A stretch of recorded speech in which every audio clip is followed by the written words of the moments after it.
சற்று முன் இந்திய அரசியலில் திடீர் திருப்பம். நிதிஷ்குமார் ராஜினாமா அறிவிப்பு. அதிர்ச்சியில் மோடி. அதாவது பீகார் முதல்வராக நிதிஷ்குமார் ஏறத்தாழ 20 ஆண்டுகளாக நீடித்து வருகிறார். அரசியல் வாழ்க்கையில் 20 ஆண்டுகள் என்பது சாதாரண விஷயமல்ல. ஆனால் இப்போது கேள்வி என்னவெனில், கடந்த காலங்களில் அவரது வெற்றிக்கு உதவிய ஃபார்முலா என்ன?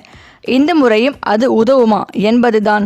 மிகவும் பிற்படுத்தப்பட்ட வகுப்பினர், பட்டியல் ஜாதியினர், முற்பட்ட வகுப்பினர், பட்டியல் பழங்குடியினர், பீகாரில் உள்ள ஜாதி வாக்குகள் மேற்குறிப்பிட்டவைதான். இதில் உட்பிரிவுகள் இருக்கிறது. அதாவது யாதவர்களும் ஓபிசி பிரிவுக்குள் வருவார்கள். அதேபோல் குஷ்வாகாவும் ஓபிசி பிரிவுக்குள் வருவார்கள்.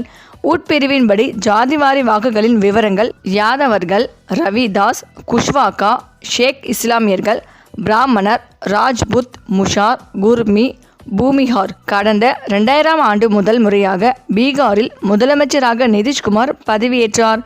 ஆனால் அவரது பதவிக்காலம் வெறும் 7 நாட்கள் மட்டுமே நீடித்தது. இதனைத் தொடர்ந்து 2005ஆம் ஆண்டு பீகாரில் முதல்வராக பதவியேற்ற நிதிஷ்குமார் 2014ஆம் ஆண்டு வரை பதவியில் நீடித்தார். பின்னர் 2015ஆம் ஆண்டு பீகாரில் முதல்வராக மீண்டும் பதவியேற்ற நிதிஷ்குமார் இப்போது வரை முதலமைச்சராக தொடர்ந்து வருகிறார். தொடர்ந்து 9 முறை முதல்வராக நிதிஷ்குமார் நீடித்து வருகிறார்.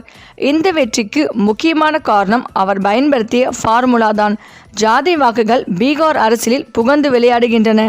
அந்த வகையில் ஜாதி வாக்குகளை மையப்படுத்தி வியூகம் வகுத்து நிதிஷ்குமார் வெற்றி பெற்றிருக்கிறார். ஆனால் இந்த முறை இந்த வியூகம் கை கொடுக்குமா என்பது கேள்விக்குறியாக மாறி வருகிறது.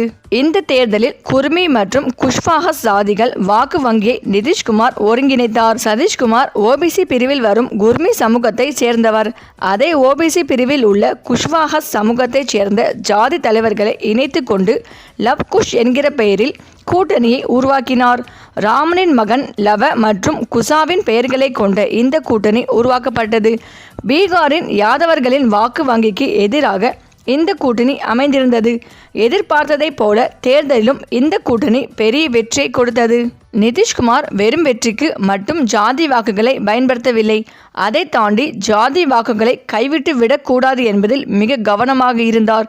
எனவே தனது 2010 வெற்றிக்கு பிறகு அமைச்சரவையில் குர்மி, பூமிஹார், மகாதலித், யாதவர் ஜாதிகளை சேர்ந்தவர்களுக்கு முன்னுரிமை கொடுத்தார். முதல்வராக இருக்கும் நிதிஷ்குமார் குர்மி சமூகத்தைச் சேர்ந்தவர் என்பதால் அந்த ஜாதிக்கான பிரதிநிதியாக இவர் இருந்தார். அதேபோல பூமிஹார் ஜாதியைச் சேர்ந்த சுசில் மோடியை துணை முதலமைச்சராகவும், தலித் சமூகத்தைச் சேர்ந்த ஜிதன் ராம் மாஞ்சியை முக்கியமான பொறுப்பிலும், யாதவர் சமூகத்தைச் சேர்ந்த நந்த கிஷோர் யாதவ் உள்ளிட்டோரை பிரதான பொறுப்புகளிலும் தனது அமைச்சரவையில் வைத்திருந்தார். ஆனால் இந்த காலத்தில் பாஜகவுக்கும் நிதிஷ்குமாருக்கும் இடையே சர்ச்சைகள் எழுந்தன. எனவே 2014 மக்களவைத் தேர்தலை தனித்து போட்டியிட நிதிஷ்குமார் முடிவெடுத்தார். அந்த முடிவு தவறானது என காலம் உணர்த்துகிறது. தேர்தலில் இவருடைய ஐக்கிய ஜனதா தளம் கட்சி வெறும் 2 இடங்களில் மட்டுமே வெற்றி பெற்றது. எனவே தோல்விக்கு பொறுப்பேற்று தனது முதல்வர் பதவியை ராஜினாமா செய்தார். வெளிப்படையாக பார்த்தால் இது நியாயமான விஷயமாக தெரியும். ஆனாலும் இதிலும் ஒரு அரசியல் ஆட்டத்தை நிதிஷ் ஆடினார். அதாவது முதல்வர் பதவியில் இருந்து ராஜினாமா செய்துவிட்டு தலித் சமூகத்தைச் சேர்ந்த ஜிதன் ராம் மஞ்சியை முதல்வராக நியமித்தார். தலித் சமூகத்தைச் சேர்ந்த ஒருவர் பீகாரின் முதல்வராக வருது இது 3வது முறையாகும். எனவே மக்கள் மத்தியில் நிதிஷ்குமாரின் மீதான மதிப்பு அதிகரித்தது. இது அடுத்த தேர்தலுக்கு வெற்றிக்கு உதவியது. நிதிஷ்குமார் மட்டும் கிடையாது, காங்கிரஸ், ராஷ்டிரிய ஜனதா தளம் உள்ளிட்ட கட்சிகளும் ஜாதி வாக்கு வங்கியை அடிப்படையாக வைத்துதான் இயங்கி வருகின்றன. குறிப்பாக கடந்த 2023ஆம் ஆண்டு பீகாரில் ஜாதிவாரி கணக்கெடுப்பு நடத்தப்பட்டது. அதன்படி பீகார் மக்கள் தொகையில் யாதவர்கள், குஷ்வாகாக்கள், பிராமணர்கள், ராஜ்புத்கள், முசாஹர்கள், குர்மிகள், பூமிகர்கள் மற்றும் காயஸ்தாக்கள் அதிகமாக இருப்பது கண்டறியப்பட்டது. இந்த கணக்கெடுப்பின் அடிப்படையில் அரசியல் கட்சிகள் தங்கள் அணுகுமுறையை மாற்றியமைத்தன. 2024 ராஜ்யசபா தேர்தலின் போது தேர்ந்தெடுக்கப்பட்ட 8 உறுப்பினர்களில் உயர்ஜாதி பிராமணர், ராஜ்புத், பூமிகர் உறுப்பினர்களும் பிற்படுத்தப்பட்ட வகுப்பினர், யாதவ், குஷ்வாகா, வைஷ்யா உறுப்பினர்களும் சமமாக இருந்தனர்.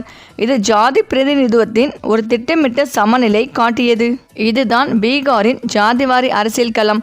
கடந்த காலங்களில் ஜாதியை மையமாக வைத்து நிதிஷ்குமார் போட்ட யுக்திகள் வெற்றிக்கு கை கொடுத்திருக்கின்றன. ஆனால் இந்த முறை இடதுசாரிகளின் வாக்கு வங்கி அதிகரித்திருக்கிறது. அவர்களுக்கு குறிப்பிட்ட ஜாதியை சேர்ந்தவர்கள் மட்டும் வாக்களிப்பதில்லை, அனைத்து ஜாதியை சேர்ந்தவர்களும் வாக்களிக்கிறார்கள் என்பதால் இந்தியா கூட்டணிக்கு பலம் சேர்ந்துள்ளது.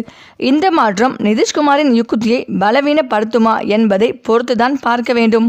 இந்த நிலையில்தான் வருகின்ற பீகார் தேர்தலில் தோல்வி எதிரொலி காரணமாக நிதிஷ்குமார் ராஜினாமா செய்ய முடிவு எடுத்துள்ளார். இதற்கு முக்கிய காரணம் பாஜகவுடன் கூட்டணி வைத்ததால் இவருடைய செல்வாக்கு குறைந்து வருவதாகவும் மக்கள் இவர் மீது அதிருப்தியில் இருந்து வருவதாகவும் சொல்லப்பட்டு வருகிறது. இதனால் 9 முறை முதலமைச்சராக இருந்து வந்த நிதிஷ்குமாருக்கு இது மிகப்பெரிய பின்னடைவாகவே இருந்து வந்ததால் குமார் ராஜினாமா செய்ய முடிவெடுத்துள்ளதாக தற்போது தகவல்கள் வெளிவந்து கொண்டிருக்கிறது. இந்த தகவல் பாஜக தலைமையான மோடி அவர்களை அதிர்ச்சி அடைய வைத்து வருகிறது. சரி, இந்த வீடியோ பற்றிய உங்கள் கருத்துக்களை கமெண்ட்ல சொல்லுங்க. மேலும் இந்த வீடியோ உங்களுக்கு பிடித்திருந்தால் லைக் பண்ணுங்க, ஷேர் பண்ணுங்க, மறக்காம நம்ம சேனலை சப்ஸ்கிரைப் பண்ணிக்கோங்க. நன்றி.